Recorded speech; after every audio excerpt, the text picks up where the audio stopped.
welcome back to my channel. My name is Holly, this is She Reads. Today's Hollyween video, we are going to be talking about 10 bookish things to do for Halloween nerds.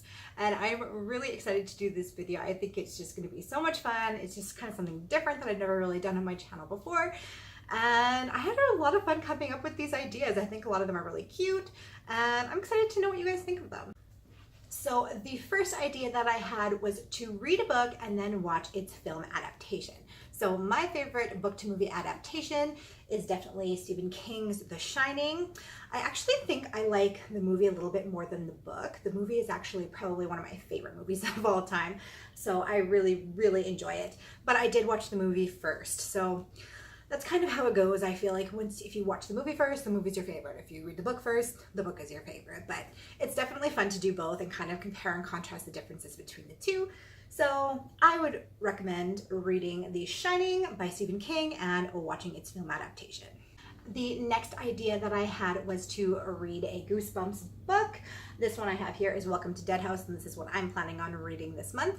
But I mean, basically a book from your childhood. This is something from my childhood, a spooky book from my childhood, but if you're older or you're younger, obviously you're gonna have grown up with different things. So basically read a book that corresponds with what you grew up with. Something creepy, something scary that you grew up on. It's just so much fun to get nostalgic and go back to your youth, go back to your childhood and just get like those snuggly feelings that you used to get when reading these. Oh, I just love them so much. The next idea I had was to carve a pumpkin while listening to an audiobook. How fun is that? Like a spooky audiobook, carve your pumpkin, light some pumpkin spice candles or something. Just get into the spirit. It's so fun. Number 4 is to read a classic spooky story, and I have a couple of them here. One that I have read before is Dracula, and one that is on my TBR list is Frankenstein. So, just classic horror. They've remade these so many times into movies and everything, and I love the classic Halloween feel of these stories. It's just perfect for the Halloween season.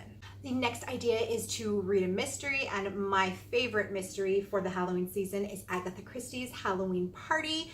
And this one focuses on a Halloween party, and during the party there is a bobbing for apple station, and the lights go out, and when they come back on, there is somebody that has been drowned in this kind of pool of water with the apples in it. So then there goes to be a hunt on who killed this person, and it just goes on, and it's so creepy and it's so festive because this all takes place during a Halloween party. So it's a great mystery, it's a great classic, and it's called Halloween Party. How much more Halloween-y can it get? The next thing that's not necessarily just for book nerds, anybody of course would enjoy doing this during fall, but my thing that I would like to do is to do it while listening to an audiobook. But that is to attend a fall festival with a corn maze or hay rides or a pumpkin patch, just those classic fall Halloween things that you can do every single year that are just so much fun and just good wholesome family fun. The next idea I had was to write a spooky story, and if you've never checked out my She Writes Stories With You series on my channel, I have a playlist there. I will link it below. But what I do is I go through my book of writing prompts, and I take a prompt out of there and I write a spooky story from it. So I have a couple of videos with that, and I plan on doing another one this month for the Halloween. But it's just so much fun to sit down and write a spooky story, especially around this time of year. Number 8 is to dress up as your favorite character from your favorite spooky book. And I definitely would even consider Harry Potter to be something that you could do for this. I mean, Harry Potter's not necessarily scary, but dress up like Harry, he's a witch, whatever, it works. Number 9 is to decorate Halloween cookies. Make sugar cookies, decorate them in Halloween style. Sit down, drink a nice hot cup of cocoa, and read your favorite scary book. What more do you need in life other than cookies, cocoa, and a scary book? Light a candle, perfect ambiance, perfect way to spend a fall evening, in my opinion. And the last idea that I had was to do exactly what you're doing now, and that is to watch spooky Halloween themed bookish videos on BookTube. What more could a book nerd want other than to watch other book nerds talk about bookish stuff? I mean, it's really the perfect thing. Just go through, binge all my videos, it'll be great.